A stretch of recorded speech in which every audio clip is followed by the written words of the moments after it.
दोस्तों, चैनल पर आपका स्वागत है। आज की वीडियो में हम अद्वैत वेदांत की एक बहुत ही सुंदर और सरल शिक्षात्मक कथा सुनेंगे, story of the 10th man.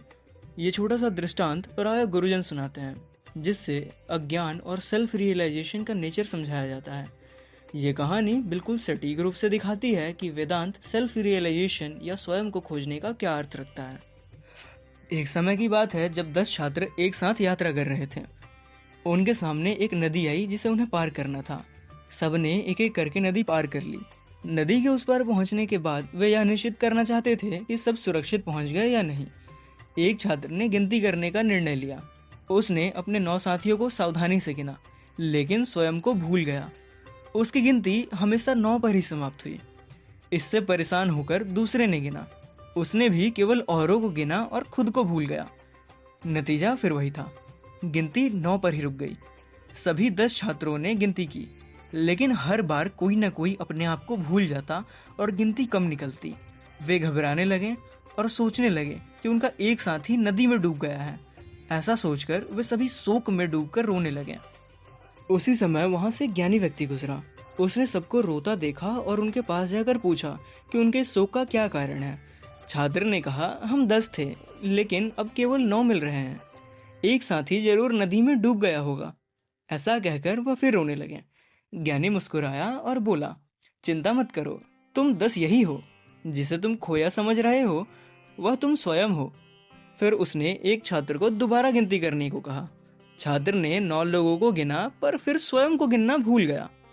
तब ज्ञानी ने उसका हाथ पकड़कर उसके सीने पर रखते हुए कहा, तुम ही 10वें हो। तुरंत ही उस छात्र को समझ आया कि असल में कोई भी खोया नहीं था, वह स्वयं को गिनना भूल गया था। आनंद से उसने कहा, हाँ, मैं ही वह 10वां हूं। और इस तरह सबका शोक हर्ष में बदल गया। ये कहानी भले ही आपको सरल लगे, लेकिन इसमें अद्वैत की गहरी शिक्षा छुपी हुई है। जैसे शिष्य बार बार खुद को गिनना भूल जाते थे, वैसे ही हम अपने भीतर के आत्मा को भूलकर बाहर बाहर खोजते रहते हैं। हम सत्य, आनंद और ईश्वर को वस्तुओं, अनुभवों या दूसरों में ढूंढते हैं। लेकिन जो 10वां पुरुष गायब लगता है, वह कोई और नहीं, आप स्वयं हैं।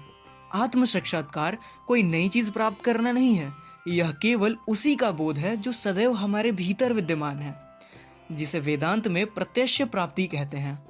इसीलिए अद्वैत वेदांत कहता है, मोक्ष का अर्थ कुछ नया प्राप्त करना नहीं, बल्कि अपने ही वास्तविक स्वरूप का पहचान करना है। यह ज्ञान का नाश है, कुछ नया नहीं। तो द 10th मैन की स्टोरी हमें यह सिखाती है कि हमारा ट्रू सेल्फ कहीं गया नहीं है, वह सदा हमारे साथ है, बस हमें उसे पहचानना है। जैसे ज्ञानी पुरुष ने छात्र को उसकी स्वयं की तरफ इंगित किया, वैसे ही गुरु का कार्य है हमें स्मरण कराना, तत्वमसि, तू ही वह है। अगर आपको ये स्टोरी पसंद आई तो वीडियो को लाइक और शेयर कीजिए और चैनल को सब्सक्राइब कीजिए, और साथ ही हमें कमेंट्स में बताइए कि कहानी से आपने क्या सीखा। धन्यवाद।